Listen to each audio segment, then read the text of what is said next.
Hadithi iliyosimuliwa na Asma binti Abi Bakr radhiyallahu anha anasema,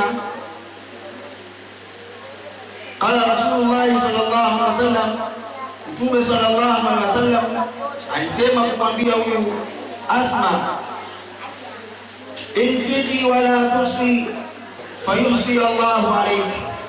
Ewe Asma, toa kwa ajili ya Allah subhanahu wa ta'ala, wala usibakishe, kwani Allah subhanahu wa ta'ala ukibakisha ukazuia kutoa kwa ajili yake, basi Allah subhanahu wa ta'ala na yeye atazuia kwa ajili ya wewe kupata zaidi. Wala tu'ia fayu'i Allahu alayki, wala usipunguze katika kutoa kwako, isije Allah subhanahu wa ta'ala akapunguza kwa ajili yako.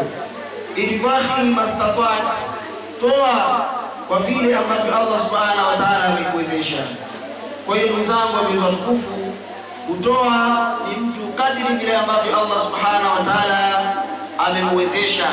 Yule aliyejaliwa kikubwa, basi atoe kadiri ya uwezo wake, na yule ambaye mwenye kidogo vile vile asisite kutoa, akajiona mimi ni mtu wa kupewa tu, mimi sihitaji kutoa. Hapana ndugu zangu watukufu, ibada hii ya kutoa, hasa sadaka za hiari, ni mtu kutoa katika kiasi ambacho Allah subhanahu wa ta'ala ameweza kujalia.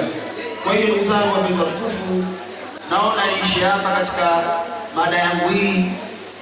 Lakini mazungumzo yako mengi. Allah subhanahu wa ta'ala amezungumza jambo hili kwa wingi kabisa katika Qur'ani, na Mtume sallallahu alaihi wasallam amezungumza kwa wingi katika maneno yake matukufu.